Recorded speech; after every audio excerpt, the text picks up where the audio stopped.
Hello, everybody, and welcome to the Seventh Rule with Cirroc Lofton. My name is Ryan T. Husk, and we are continuing on.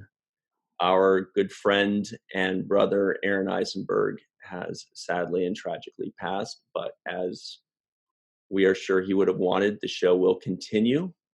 We will still be rewatching and reviewing the Star Trek Deep Space Nine episodes, and today we are resuming with season 2, episode 1, called "The Homecoming."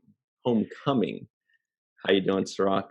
Doing good. We're gonna take a crack at this and see how it is. Without Aron, because we're missing our go-to guy who really gives insight on breaking down these episodes. But let's give it a try, Ryan. And I got a chance to watch this first episode of season 2, which is a 2-parter or a 3-parter, if I'm not mistaken. Yeah, it's really cool because it seems like they kind of, over the break, they must have, kind of thought things over and said, hey, let's try to start making this a little bit more serialized because, the writing seemed a little bit improved. It seemed a little bit more big picture, and, this one's to be continued. And I don't remember if it's 2 episodes or 3 episodes. I feel like it might be 3, actually. Yeah, I looked ahead. The next one is the Circle, which, continuation of this one. What did you think about the episode? Well, first of all, sorry, I just took a sip from my watermelon flavor LaCroix. LaCroix. What are you drinking? Water. That's so much better than LaCroix. Oh, just pure water. Okay, that's fine. And the director was who? Rick Colby, which he directed a few episodes. I remember him being really good. I think, if I'm not mistaken, he ended up having some kind of relationship with somebody on the Voyager set. I don't want to get into detail because I don't know for sure. But there was a little bit of controversy behind that. Yeah, but no, Rick was a really good director. I thought this episode was, as far as the direction and the camera shots, was pretty well executed. And then you have the storyline. So let's get into it. And those of you at home, there's going to be a little bit of a void. We're going to stumble and bumble a little bit because, we won't have Aron with us. Maybe sometime in the future, we'll have other people joining us. We may even have a third person, coming on permanently a little later. But for now, we're just going to keep going and do our best. So forgive us if we're not perfect. We've already gotten used to it, though. So honestly, I liked it. What's cool is I feel like I'm watching these episodes again for the first time. I've said that before because I haven't watched them in a long time, so I don't remember them.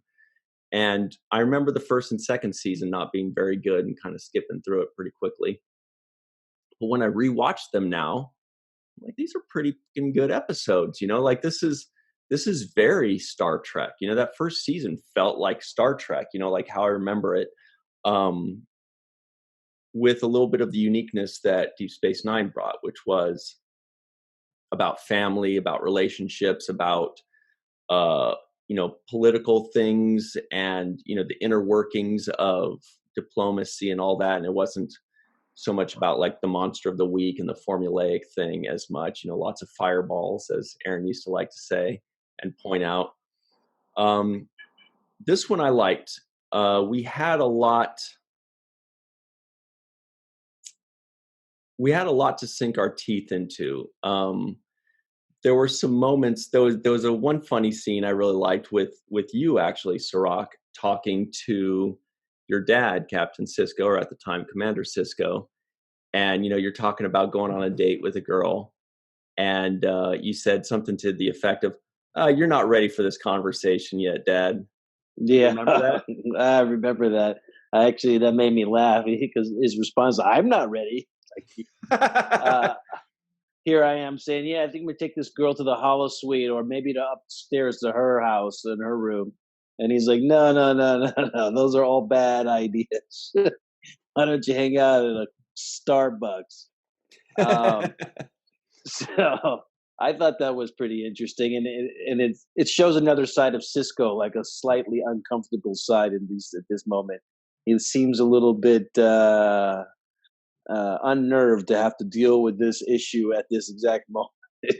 Like, what do you mean you're going on a date? What do you mean you got to do this? Let me give you some advice, but I don't have time right now because I'm in the middle of something big. But yeah, I like that. I mean, it was a good thing. And Aaron used to say all the time that he liked to see the more interaction between Cisco and Jake, and that's what we got.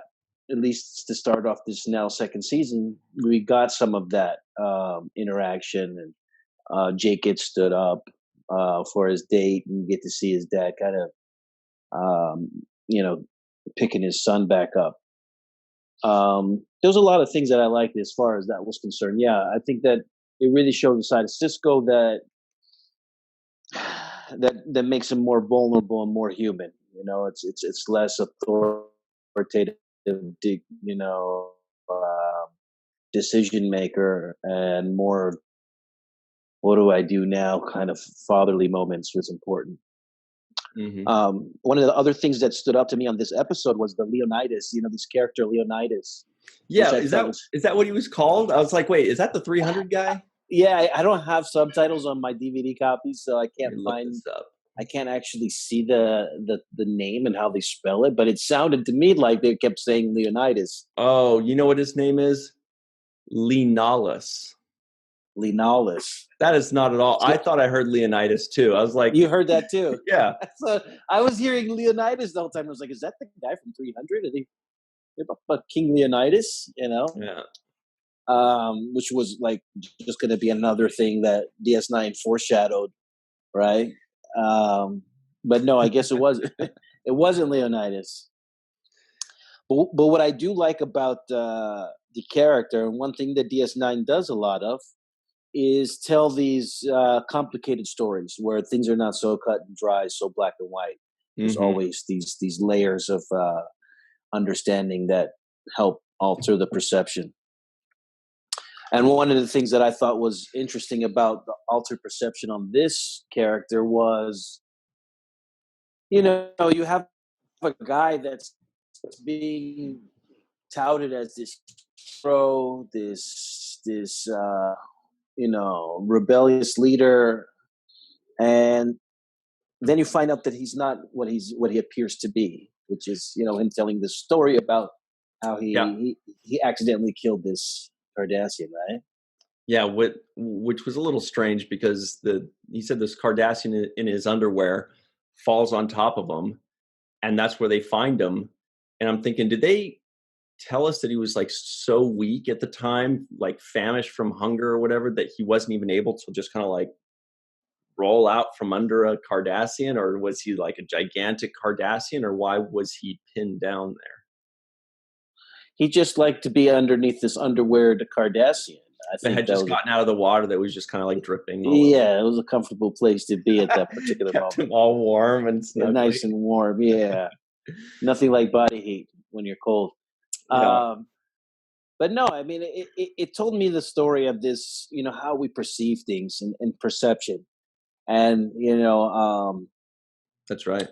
I guess I thought of politics in a certain way because I think of it, politics is so heavily in the news these days. But I think of people that we look up to in different ways, especially in the leadership position, and that's why politics is really a good example for that, where we see people and we put them on a pedestal of being these heroes or of being something larger than life. And well, we sometimes and we often overlook and don't take into consideration is like um sometimes these are just people like you and me, Mhm. and they have their flaws, they have their fears, um They might have moments of courage, as we all do, and that's the human side of all of us. And I think what we tend to do is put people so high up on pedestals that we forget to see the human parts of them. You know. And that's right. And that theme's been used once or twice in Star Trek, and I can't remember when. And those of you listening or watching, you might remember an instance, but something where the people just needed a rallying point. They needed somebody to rally behind, and so the people around that person kind of, they kind of embellished to give the people something to believe in, because a lot of times we'll create these characters that are larger than life for the greater good, for, to give people some hope, to give people something to believe in, something to fight for, something to really say, hey, yeah, that guy did it, so can we, do it for this guy or whatever, and he became like, the spark that ignited their revolution or what they were fighting for. And I don't remember what other instances there were of that, but it reminded me of that. And so here we have this guy that's like, hey, I didn't really do much, but now all these people are chanting my name and, as their battle cry. And so who am I to take that away from them? He kind of feels like he's in the prison of his own expectations, like they expect him to be this super thing, and he's not, or doesn't really feel like one. And as you were saying that, it kind of made me think of what it reminds me of.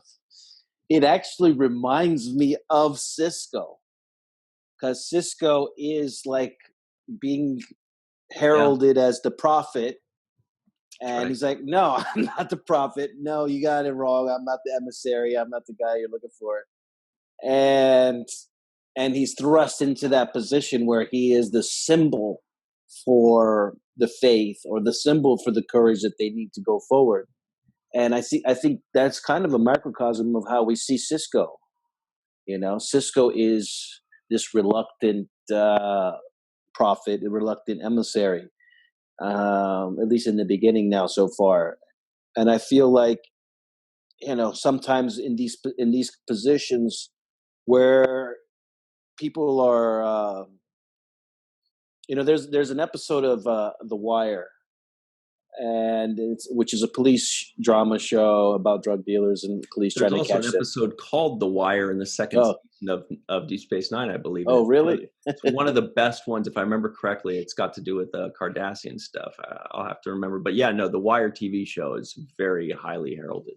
Yeah, and there's a scene in The Wire where one of the characters gets written up in a newspaper article, and then the newspaper article was talking about this particular character, and he wrote nothing but great things about him. He did this, he helped these people, he did all these things. And when he read the article about himself, he burst out into tears. And the people were saying, what's wrong with that portrayal of you? It's all good things. You did this, you did that.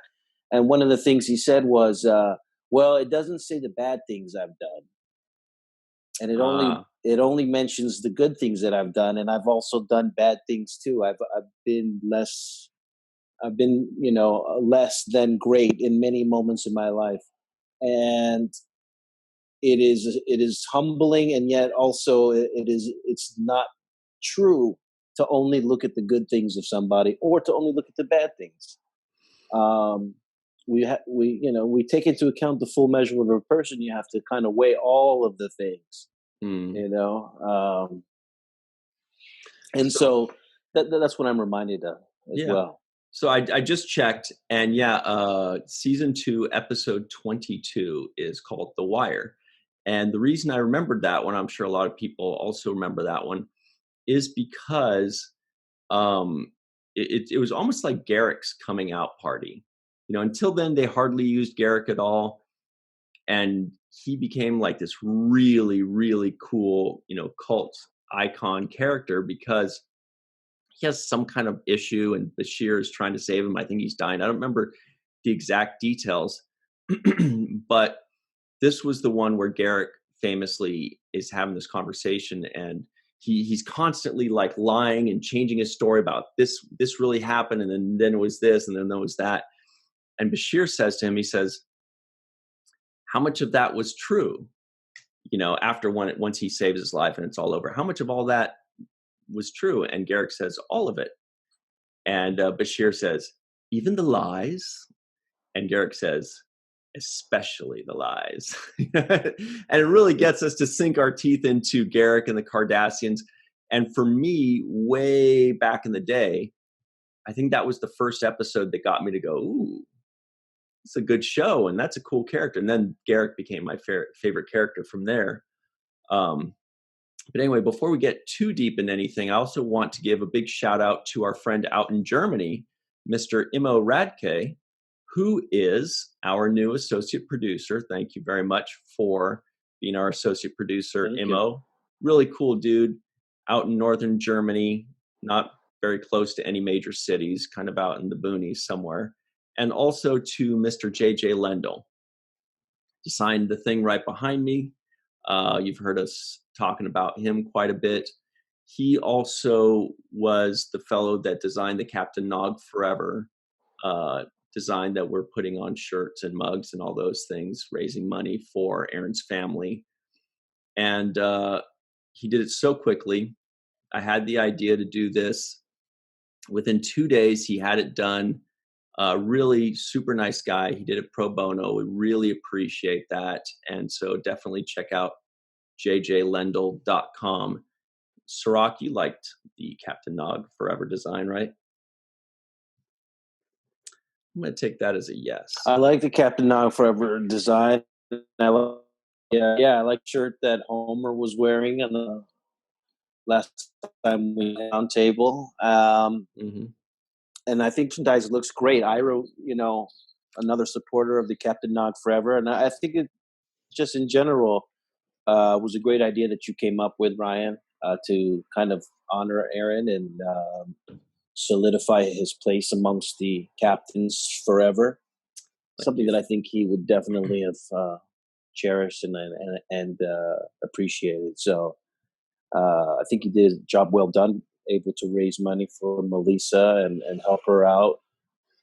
So it was all around a good idea, well executed, and then the product itself looks great. I think JJ Lendl and you love it. Came up with some really cool stuff.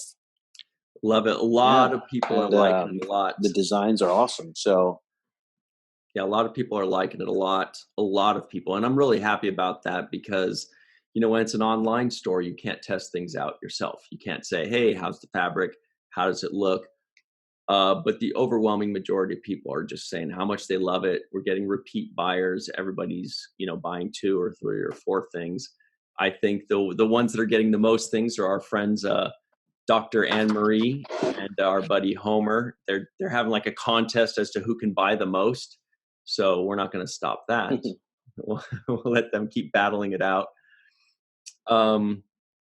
Also, it was something that Aaron was so proud of, was the Captain Nog thing, even though it didn't really go along fully in the Deep Space Nine storyline. It was just in that flash forward, but he kind of hung his hat on saying, hey, Captain Nog happened. It's going to happen. It's canon. It's official. My character is going to become a captain, and that's really awesome. He was really proud of that, and so I thought that's the best way to honor him is kind of the apex of him realizing his character realizing his full potential, because Aaron realized his full potential. I think he definitely. I think that was another thing that was bittersweet about the documentary. Not to interrupt you, Ryan, but please.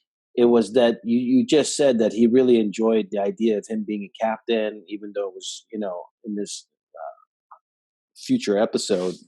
But one of the things about the documentary, when they brought this hypothetical season 8 episode 1 into play, they brought it in introducing Captain Nog, which just added that much more of legitimacy to him being the captain in the near future. And even though it didn't end well, it still validated that he was the focal point, as the captain. So That's true. I think that's it's something that I think he cherished a lot. I think he really enjoyed the fact that he made it up the ranks and that he was able to be, kind of on the Mount Rushmore of captains, Yes. and that meant a lot to Aaron. So uh, I think that's just no better way to kind of pay tribute than to come up with the captain nod forever, because I think that's what he would have wanted to make sure that his legacy was enshrined in. Not to get too deep into this stuff because we're supposed to be talking about Homecoming, but I think we're allowed to because it's our first episode back. But a little bit more about Aaron. I was talking about this today, and I think about this almost every day, honestly, is I think like I really, really wish Aaron could see what we're doing and what everybody's doing and everybody's reaction, everybody coming together. I wish he could see everybody flocking to buy the Captain Nog Forever stuff. I wish he could see all the tribute videos. I wish he could see everybody coming together and saying what a great guy he was, and half the Deep Space Nine cast coming just to talk about him, taking time out of their busy schedules. Even, Robbie from Voyager calling in from Canada, and there's just so much, on social media and on videos and in person that I think about it every day. I wish he could see it. I really wish, same thing with the service. I wish he could have seen it, you know? Yeah, part of me feels like he is seeing it, looking down. I feel like he's here with us in spirit. That's one of the things that keeps us going and keeps us remembering and honoring him. And his legacy lives on. We're literally continuing the vision that he laid out from the beginning, and I think that we're doing our best to make sure that we pay honor and tribute to Aaron. But it's funny because, well, it's funny and ironic. The name of this episode is Homecoming, Yeah. and that's where we ended with Aaron. Just before the homecoming. He passed away the day before we were going to record this episode. So it's been 6 weeks. We were gonna record this episode the next day, and that was 6 weeks ago. So yeah, you're right. Homecoming's an interesting story. Yeah, and he was called back home Yeah. before we got to do the homecoming. He went back home, and I just see so many kinds of interesting coincidences like that. It's just bigger than life in so many ways. They talk about art imitating life and life imitating art, and you never know which one is doing which. Yeah. And in some ways, they both happen. In some ways, life imitated the art of the documentary and this hypothetical season, and then in some ways, the art imitated our real life personas. Definitely. So it's just this interplay between these two realms. But So we've come. I was just gonna say before you finish that thought, we do have to take our break, and so we'll come right back in just a second, and we'll finish that thought. We'll be right back on the seventh rule.